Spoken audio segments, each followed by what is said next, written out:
अगर बीते दिनों में आपके जीवन में अपॉर्चुनिटीज होने के बावजूद काम बनते बनते रुक जाते थे, तो अब निश्चिंत हो जाइए। 25 जनवरी से सब कुछ बदलने वाला है। शुरू होने वाला है कामयाबी का ऐसा दौर जहां आपकी अर्थव्यवस्था में बड़ा सुधार, लव लाइफ में बड़ा मोड़ और कुल 5 ऐसे बड़े फायदे आपके जीवन में दस्तक देंगे जो सबको चौंका देंगे। एग्जैक्टली 25 जनवरी से 30 मई तक पूरे 126 दिनों में ये खुशखबरियां आपके जीवन में कैसे आएंगी, जानने के लिए बने रहिए हमारे विशेष एपिसोड राहु ऑन फायर के अंत तक। नमस्कार, मैं हूं चार्य प्रकाश दत्त और आप देख रहे ज्योतिष ज्ञान शास्त्र। उम्मीद करता हूं कि महादेव की कृपा से आप सभी सकुशल होंगे। धनु राशि के सभी दर्शकों का इस विशेष विश्लेषण में हार्दिक स्वागत है। अब अगर राहु महाराज की वर्तमान चाल की बात करें तो इस समय राहु महाराज आपके तृतीय भाव में कुंभ राशि में शतभिषा नक्षत्र के तृतीय चरण में ट्रांजिट कर रहे हैं। लेकिन यहां कहानी सिर्फ इतनी नहीं है। 25 जनवरी से लेकर 30 मई तक राहु महाराज 63 दिनों के दो अलग अलग फेजेस में शतभिषा नक्षत्र के तृतीय और द्वितीय चरण में ट्रांजिट करेंगे। भले ही दोनों ही फेजेस शतभिषा नक्षत्र के अंतर्गत आते हैं, लेकिन नक्षत्र चरण में परिवर्तन होते ही राहु महाराज के गोचर परिणामों में चौंकाने वाला, गहरा और बिल्कुल अप्रत्याशित बदलाव देखने को मिलेगा।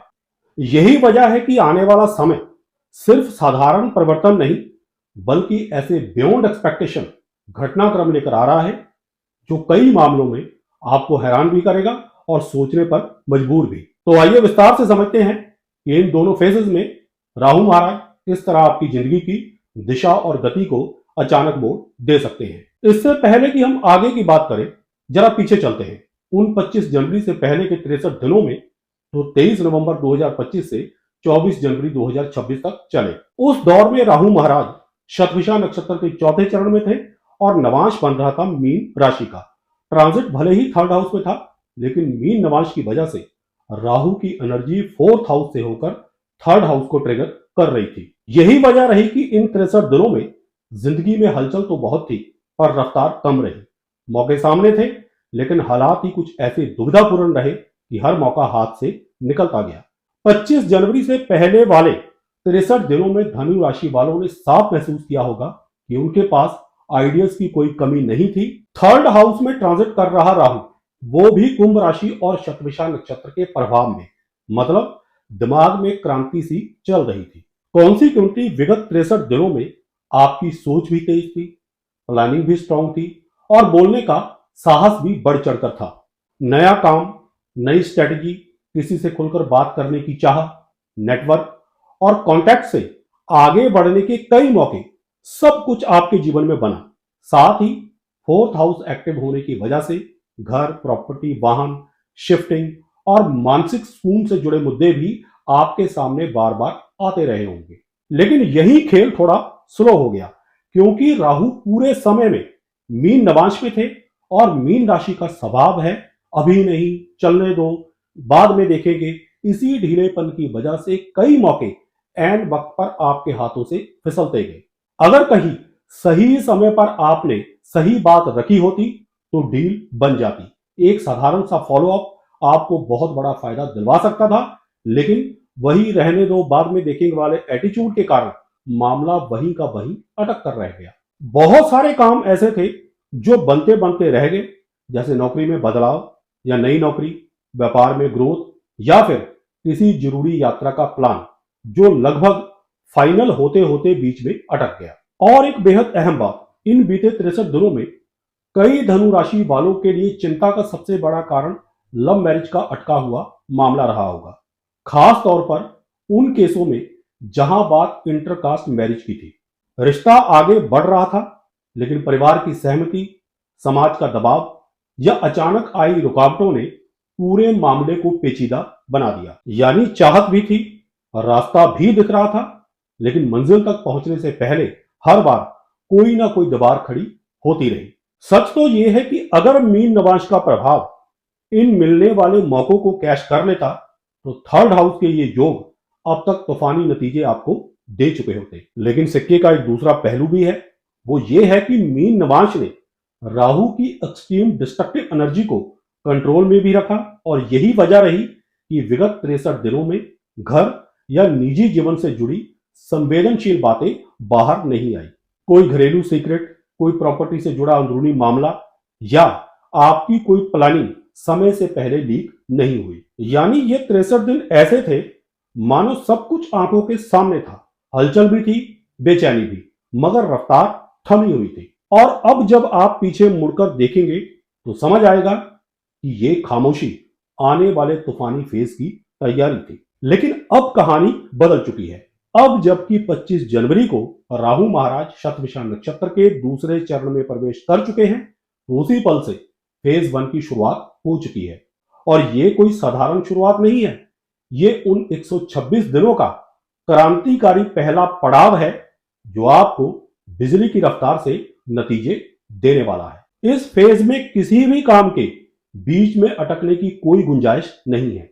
यहां तक कि इस फेज में आधे मन से लिए गए फैसले भी अपना पूरा असर दिखाएंगे। धनु राशि वालों के लिए यह पहला फेज जिंदगी की दिशा मोड़ देने वाला क्रांतिकारी बदलाव लेकर आया है। 25 जनवरी से शुरू होकर पूरे 63 दिनों का यह फेज 28 मार्च को अपनी चरम सीमा पर पहुंचकर खत्म होगा। इस फेज को खास बनाता है इसका कॉम्बिनेशन, वो है नवांश भी कुंभ राशि में और गोचर भी कुंभ राशि में। यानी संदेश साफ है कि धनु राशि वालों का थर्ड हाउस अब पूरी तरह से राहु महाराज के ऑन फायर मोड के क्रांतिकारी कंट्रोल में रहेगा।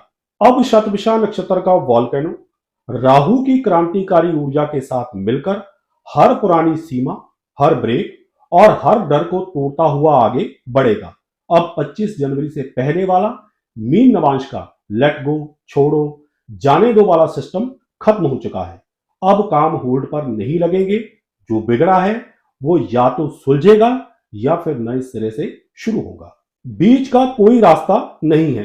अब हर मामला आर या पार का होगा। यानी कि अब पीछे हटने का समय नहीं है, बल्कि पूरे दम से आगे बढ़ने का समय शुरू हो चुका है। और इसी क्रांतिकारी दौर के बीच 5 ऐसे बड़े फायदे हैं जो इस फेज में धनु राशि वालों को हर हाल में मिलकर ही रहेंगे।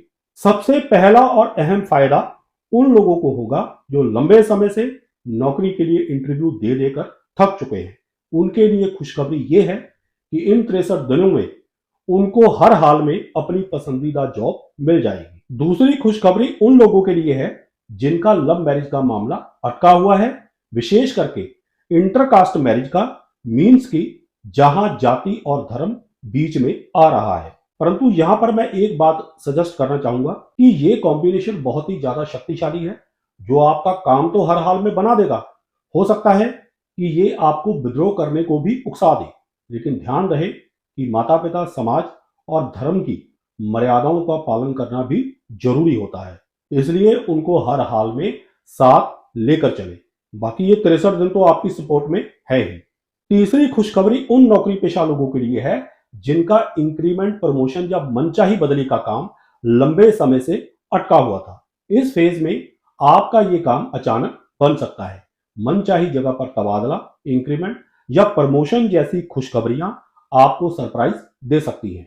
चौथी बड़ी खुशखबरी ये है कि अगर आप जॉब छोड़कर अपना बिजनेस शुरू करना चाहते हैं तो ये 63 दिनों का फेज आपकी ये तमन्ना पूरी कर सकता है। समय बहुत ही शुभ है। This is the right time to start your own business. बस अपनी जन्म कुंडली के D10 चार्ट में बुध की जांच अवश्य करवा लें। पांचवी बड़ी खुशखबरी यह है कि इस फेज में ही नहीं बल्कि इससे अगले फेज तक, यानी 25 जनवरी से लेकर 30 मई तक पूरे 126 दिनों के दौरान आपकी कोई एक बड़ी इच्छा जरूर पूरी होगी। काम त्रिकोण को प्रभावित कर रहा ये शानदार कॉम्बिनेशन आपकी किसी लंबे समय से दिल में छुपी हुई चाह को हकीकत में बदलने की ताकत रखता है। बिल्कुल सीधी बात, ये जो सिर्फ कोशिश ही नहीं करवाएगा बल्कि सेलिब्रेशन भी करवाएगा।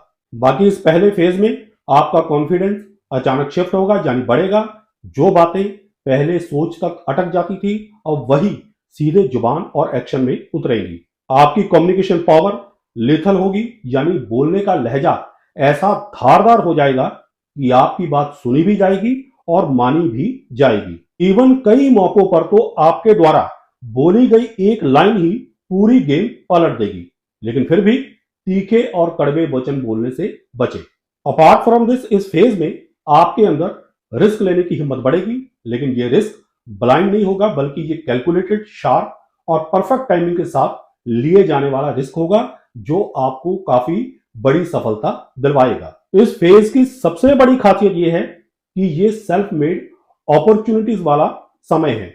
यानी भले ही कोई आपको रास्ता दे या ना दे, आपका साथ दे या ना दे, आप खुद ही रास्ता बना लेंगे। शतभिषा नक्षत्र का हीलिंग नेचर कोई ना कोई रास्ता अवश्य निकाल देगा। ट्रांजिट थर्ड हाउस में हो रहा है, इसलिए जो लोग writing, speaking, sales, media, marketing, trading, consulting, online platform जैसे क्षेत्रों से जुड़े हुए हैं, उनको अचानक ग्रोथ मिलेगी।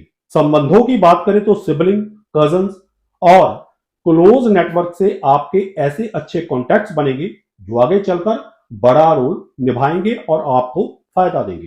हालांकि इस फेज में राहु का फोकस थर्ड हाउस पर रहेगा, लेकिन फोर्थ हाउस भी पीछे से पूरा सपोर्ट देगा। कॉन्सिक्वेंटली घर से जुड़ा कोई पेंडिंग डिसीजन अब आपको क्लैरिटी देगा, मींस बात आगे बढ़ेगी।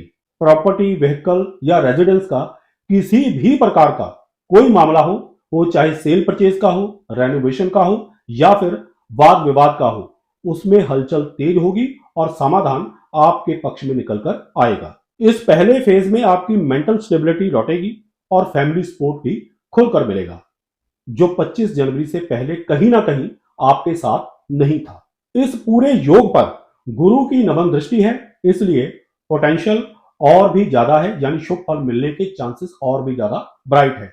लेकिन अगर आपकी जन्म कुंडली में गुरु कमजोर है, शनि ज्यादा दबाव में है और राहु अनियंत्रित है या थर्ड हाउस का कारक मंगल पीड़ित है, तो शुभ फलों में थोड़ी बहुत कमी हो सकती है, परंतु फिर भी ओवरऑल ये पहला फेज आपके काफी लाभ करवाता जाएगा, यानी आपके काफी काम बनाता जाएगा। और अब बात करते हैं फेज 2 की, जो पहले फेज की ही तरह पूरे 63 दिनों का होगा, लेकिन बहुत बड़े फर्क के साथ। इस फेज की शुरुआत होगी 29 मार्च से और समापन होगा 30 मई को।